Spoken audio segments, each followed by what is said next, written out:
전국조사에서 양소파충류 분야가 보통 2월에서 조사가 시작되는데요.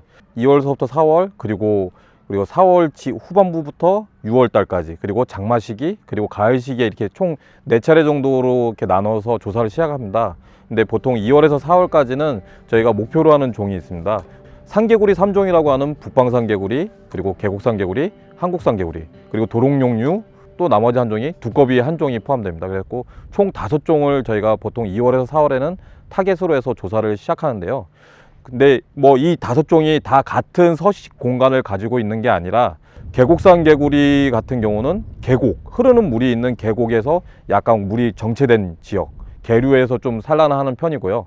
그리고 북방산 개구리 같은 경우는 고지대에서부터 저지대까지 흐르는 물가 주변에, 산지 주변에 그 물웅덩이라든가 논, 습지에서 주로 산란합니다.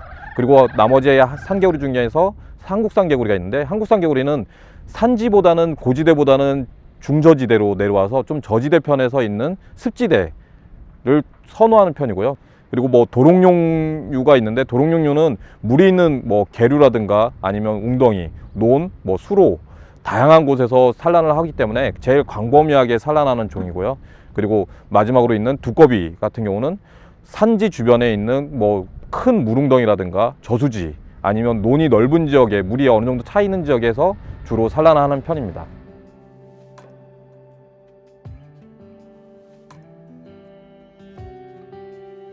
저희가 일반적으로 양서류의 알이라고 하면 알의 사이즈와 알 속에 있는 그 난황의 발생 정도에 따라서 우리가 이 녀석이 언제 태어났는지, 언제 알을 낳는지를 유추해 볼 수 있습니다. 그래서 이렇게 작은, 지금 막 이렇게 작은 경우에는 뭐 발생률도, 지금 난황의 분할률도 거의 적기 때문에 알을 낳은 지 2, 3일 정도 소요된 걸로 보고 있고요. 여기 앞에 이 정도 사이즈 정도 되면 알을 낳은 지 최대 일주일, 뭐 짧게 잡으면 3, 4일 정도 소요된 걸로 보고 있습니다. 그리고 이 앞에 보면 이제 난황이 어느 정도 올챙이 형태로 갖춰가고 있는 이런 사이즈를 보면 대략 한 2주 정도 소요됐다고 보시면 됩니다. 기존의 전국 자연환경 조사는 종 위주의, 그러니까 종 다양성 위주의 조사를 시행했습니다. 그래서 종이 이 지역에 얼마나 많은 종들이 살고 있는지, 그리고 이 지역이 얼마나 종이 다양하게 있는지를 평가했다면, 4차를 지나서 5차 전국조사가 시작되면서 더 이상 종의 조사가 아니라 서식지를 평가할 수 있는 그 기본 바탕을 만들기 위해서 서식지 위주의 조사를 지금 시행 중에 있습니다.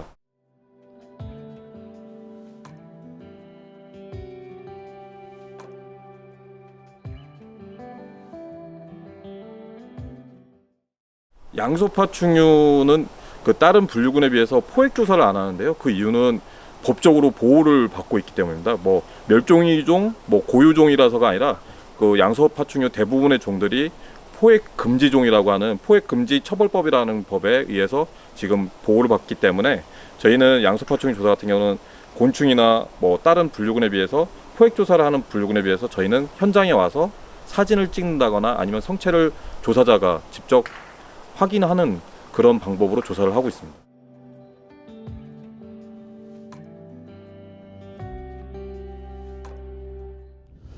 우리 전국 자연환경 조사 양소파충류 분야가 올해서부터 특별히 도입된 게 야간 조사가 있거든요. 이 야간 조사는 뭐 아무 때나 가능합니다. 뭐 봄에도 가능하고, 그리고 지금 5, 6월 달에 약간 늦은 봄, 초여름에도 가능하고, 그리고 장마 시기인 6, 7, 8월 달에도 가능하고, 그리고 파충류 계절인 9, 10월 달에도 야간 조사가 다 시행되는데, 특별히 야간 조사를 이 시기에 5, 6월 달에 해달라고 하는 이유가, 양서류 중에서 울음소리를 내는 양서류가 가장 많이 출현하는 시기가 바로 5, 6월 달입니다. 이 시기에 출현하는 양서류는 우선 뭐 참개구리, 그리고 청개구리, 그리고 멸종위기종 2급인 금개구리, 그리고 1급인 수온천개구리, 그리고 외래종인 황소개구리와 옴개구리가 총 6종이 지금 이 시기에 출현하는데요. 소리 파악만으로 조사자가 굳이 많이 활동하지 않고 찾아다니지 않아도 울음소리만으로 그 종이 이 지역에 살고 있다, 아니면 살고 있지 않다를 파악할 수 있기 때문에 이 시기에 야간 조사를 특히 많이 하게 되어 있습니다.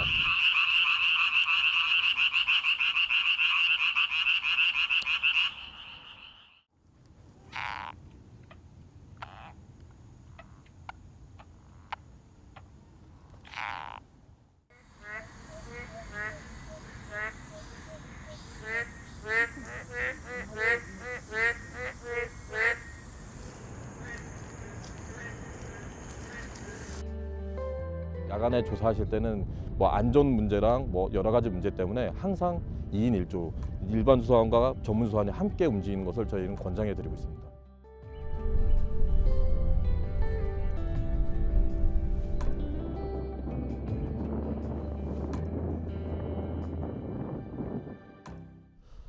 최초의 야간 조사가 시행되고 나서 20-30분의 시간이 흐르게 되면 이 지역에 사는 개체 수와 그리고 종의 비율이 어느 정도 파악이 될 텐데요. 이렇게 파악하고 나서는 조사자가 현장을 떠나는 것이 아니라 그 현장에서 최대한의 증거 자료를 남기게 되어 있습니다.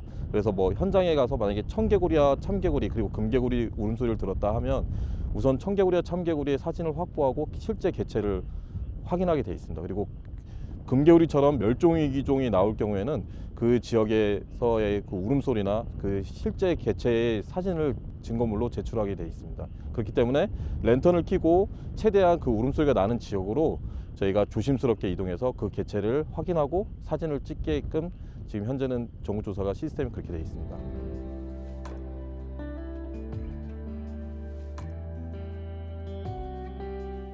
이 전국자연환경조사가 5차가 들어서면서 다양한 서식지 조사를 하게 되는데요.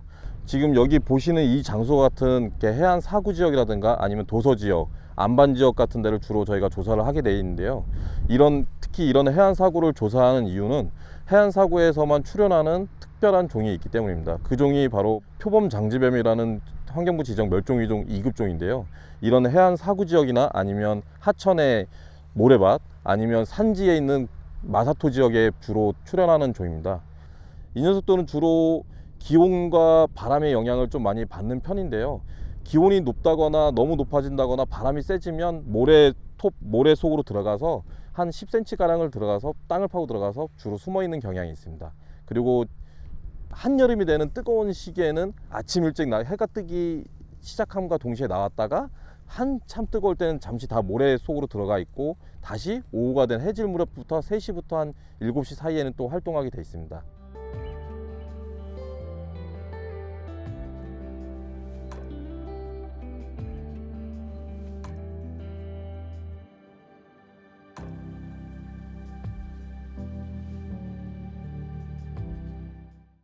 파충류 조사할 때 저희가 주로 이용하는 장비가 있는데요. 주로 뭐 이렇게 뱀집게라고 불리는 뱀집게와 그리고 스네이크 훅이라고 하는 훅 종류, 그리고 작은 훅, 그리고 이런 뱀을 포획했을 경우 잠시 임시 동안 보관할 수 있는 이런 천이 있습니다. 천주머니가 있는데 이 장비들은 각자가 다 사용 쓰임새가 다 따로 있습니다. 이런 뱀집게의 경우는 뱀을 잡을 때, 뱀을 포획할 때 주로 쓰는 장비고요. 그리고 이런 훅 종류는 뱀을 컨트롤할 때, 그러니까 핸들링 할 때 뱀을 사진 찍거나 아니면 자연 상태에서 약간의 뭐 잡지 않고 가해를 가지 않고 살짝씩 그 움직이게끔, 그리고 손으로 핸들링 할 경우에 주로 쓰는 장비가 이런 스네이크 훅이고요. 이것도 그리고 뱀 주머니 같은 경우는 뱀을 잡았을 경우에 뱀을 넣고 이 녀석을 그냥 묶는 게 아니라 한번 꼬아서 다시 묶고 다시 천으로 실로 이렇게 한번 묶는, 그래야지만 뱀이 탈출하지 않고 저희가 안전하게 실험실까지 운반할 수 있습니다. 우리나라 파충류 중에는 여러 가지 종류의 파충류가 있지만 독을 가진 녀석이 4종류가 있습니다. 뭐 유혈모기, 새살모사, 살모사, 까치살모사 이렇게 4종이 있는데, 이런 독사류를 포획하거나 사진 찍거나 아니면 조사할 경우에는 특히 조심해야 될 게 독에 대한 방어책이 있어야 됩니다. 조사 시에 독에 쏘이게 되면 가까운 병원으로 빨리 이송하는 게 제일 좋고요. 만약에 혼자 있을 경우에는 119에 신고를 하시는 게 제일 좋은 편입니다. 조사 중에 저희가 그 종의 동정을 위해서 잠시 포획은 허가가 되어 있기 때문에 잠시 포획 시에는 안전에 유의해서 포획을 하시는 게 좋습니다. 잡을 때는 이런 뱀집게가 없을 경우에 이런 막대기나 훅을 이용해서 우선 몸을 다리로 누르고 이 녀석의 머리를 눌러서 머리가 움직이지 않게끔 한 후에, 독사의 경우는 목 뒤를 잡아서 이렇게 컨트롤하면 되겠습니다. 지금 이 녀석 같은 경우는 이제 우리나라의 대표적인 그 독사류 중에 한 종이 살모사인데요.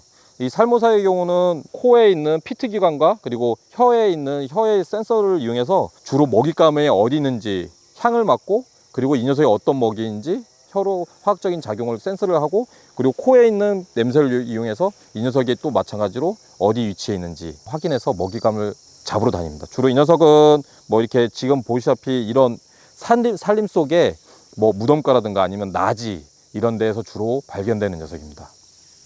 그리고 이런 독사류 네종 중에서 살모사류 세종의 경우는 앞니에 독이 있는데요. 이렇게 앞니에 이렇게 살로 덮여 있던 기관이 먹이를 먹으면 앞니가 나오면서 여기서 독이 나오는 노란색 독이 지금 분출되는 걸 보실 수 있습니다. 독을 이용해서 먹이를 먹거나 잡거나 아니면 적으로부터 자기 몸을 보호하는 효과가 있습니다.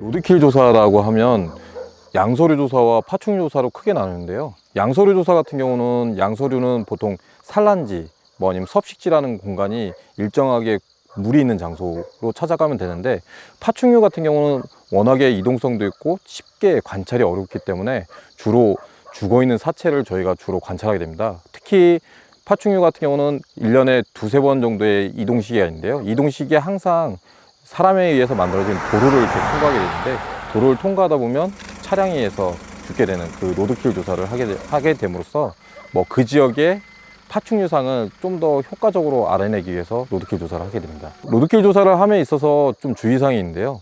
도로에서 조사를 하기 때문에 우선 조사자는 차량을 안전한 곳에 피해 놓고 비상등을 켜고, 조사자와 보조조사원은 차량이 통과하는지를 확실히 확인한 후에 그 로드킬에 대해서 확인하는 게 필요하다고 볼 수 있습니다.